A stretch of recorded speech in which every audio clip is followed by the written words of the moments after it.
This college football conversation from our custom ESPN college football Sprinter van is presented by Mercedes-Benz. What a thrill it is today to have the man of the weekend, Commissioner of the SEC, Greg Sankey, hanging out with us here in the Sprinter van.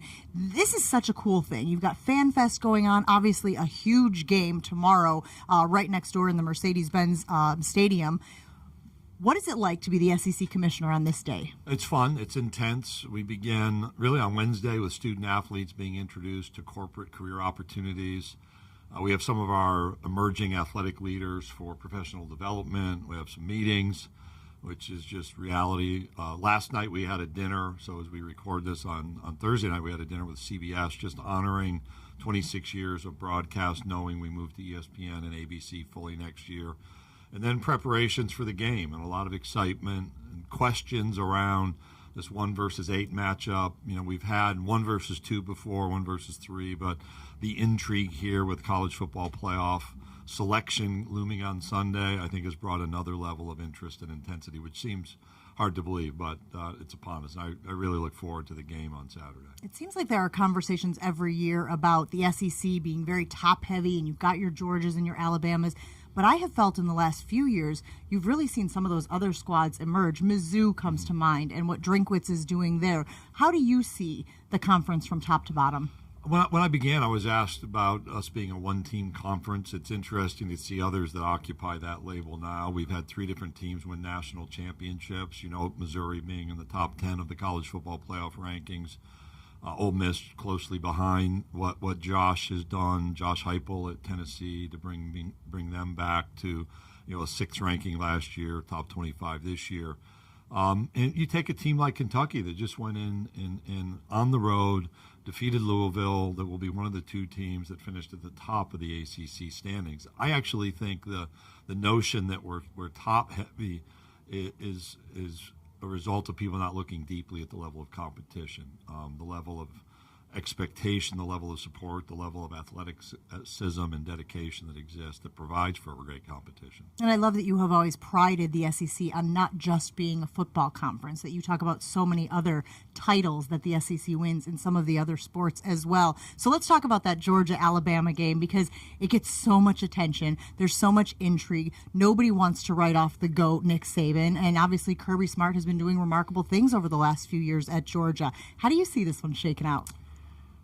I would anticipate it being close. So I've looked at these articles on analytics, and this is the one game that's predicted as not quite 50-50. I think Georgia's the favorite, but it's like 54-46 winning percentage. They know each other really well. In fact, when I leave the podcast, I'll go see both in a coach's show we present on the SEC Network. They each are interviewed individually, and then they come together. And every time they've been together, there's like this one new story that is like in the bag of stories from years ago when they worked together. I think there's a lot of respect between the two. When you look at the teams, you know, last year's quarterbacks are both gone. You had a lot of newness, particularly relative to Georgia from what they had on the roster for the 2 national championships, yet they've performed well. I think there's a similarity in the focus, the week-to-week focus, the way expectations are set. And I would expect we're in what we saw perhaps in Indianapolis during the national championship game. You enter with a 1-score differential in the 4th quarter, and, you know, the decision-making, the mistakes, the excellent performances will make those determinations. And we've seen it a few times in the biggest of stages, and that biggest stage happens in the conference championship this year. I saw you manning the sidelines at the Red River rivalry as Texas takes on Oklahoma, and they, of course, are joining the SEC. What do you imagine, what do you envision for teams like that can bring that environment, that bring that type of intensity, that can match, you know, what exists currently in the SEC? What do you envision that addition doing for your conference? Well, that day, I had been near the game. I'd lived in Dallas for 11 years. I'd never experienced the OU-Texas game, and it was something to see. We have neutral site games, but the old Cotton Bowl with those tight stands and 90-plus thousand fans. Split right down the middle? Oh, yeah, and like Florida and Georgia split at the 50s, and that was split at the goalposts. Or no, I'm sorry, Georgia-Florida split at the goalposts. That split at the 50s, so you have this horseshoe of each side. It was a really, really fun experience. I had to leave at halftime, went to College Station for Alabama at Texas A&M, and I think we just add the big game feel to our inventory with both Oklahoma and Texas. And I had the opportunity to go to Austin last year when Alabama played there, and then in Tuscaloosa this year. And what excites me about our programs is you take Missouri, which we talked about, the sellouts they've had. Kentucky's conference games this year were all full.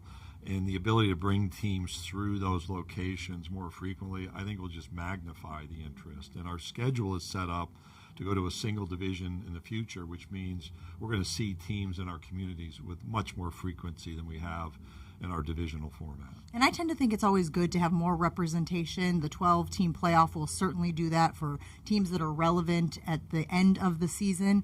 There's been so much evolution in the college football space in recent years with name, image, likeness, and whatnot. What is the future of college football? Is it this idea of a couple of power conferences, maybe similar to what the NFL has going? What do you see in the crystal ball? Yeah, that's a big question with a lot of possibilities. I work from our responsibility for the Southeastern Conference outward, and I think we do have a responsibility for all of college football and college sports. Being part of the Southeastern Conference is not right for everyone. And with all the movement that's taken place the last 2 years, I certainly had phone calls. And some of those phone calls were me saying, you know what, that's not who we are. So that doesn't cause me to just leap to something very different with only 2 conferences. I think there's value in the regional relationships and rivalries that exist, the regional competitions. Some would say we should just break football apart. My response to that is, how do I look? Last year we had the first draft pick in the NFL draft, the first collegiate draft in the NBA draft, the number 1 WNBA draft pick, the number 1 Major League Baseball draft pick. So how do I look at all of those non-football sports and say we're only going to do things for football because we're breaking it off in a different way? I think we have to think more deeply about how we change. In the next 5 or 10 years, I think the game looks much the same. There'll be tweaks and changes. We've seen that. We're going to have to adapt at the national level when we come together. As institutions of higher education, change can be hard on our campuses and around our campuses and even around sports. We're going to have to move more rapidly for adaptation. I don't think the status quo we have in the name, image, and likeness area, for example, can remain on a state-by-state law basis. Our student athletes deserve something better than what's happening now. I've been clear we're going to have name, image, and likeness activity, but it should be healthy. It should be above board. There should be consumer protections. And 2 teams from different states lining up to play a football game should know that their opponents are following the same regulations that they're required to follow under the law. I'm a storyteller by nature, as you well know, and so I think about you as a young man.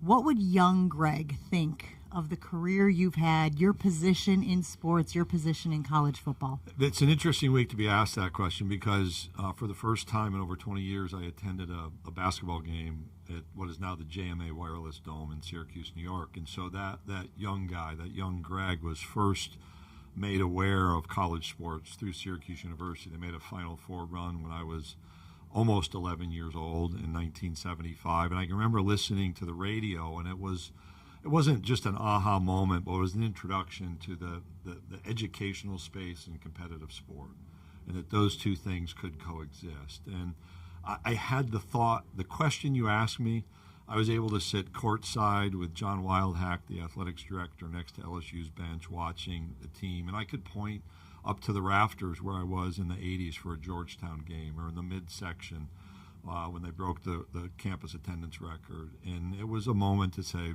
wow, how far it's come. My wife and I had a conversation just months after we were married. We just passed 35 years where we were talking about our collective future. And I said, I wonder if I can work in college sports, and if so, how far might it go? And so whether it's here this week with the biggest championship game of them all, or sitting there in a place that, way back in the early 80s, I attended my first Syracuse game in the Dome. It was Navy in Syracuse. Frank Maloney was the coach.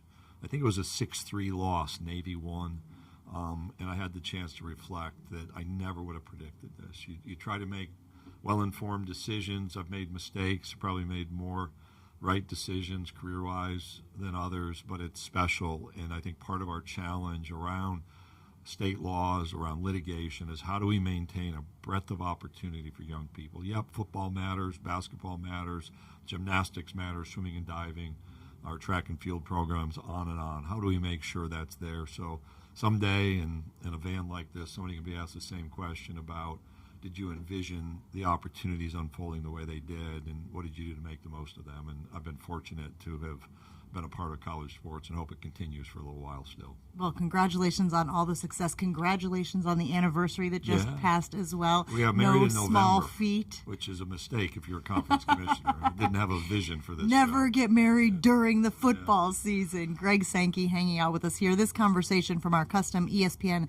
college football Sprinter van is presented by Mercedes-Benz. Thank you, sir. Thank you.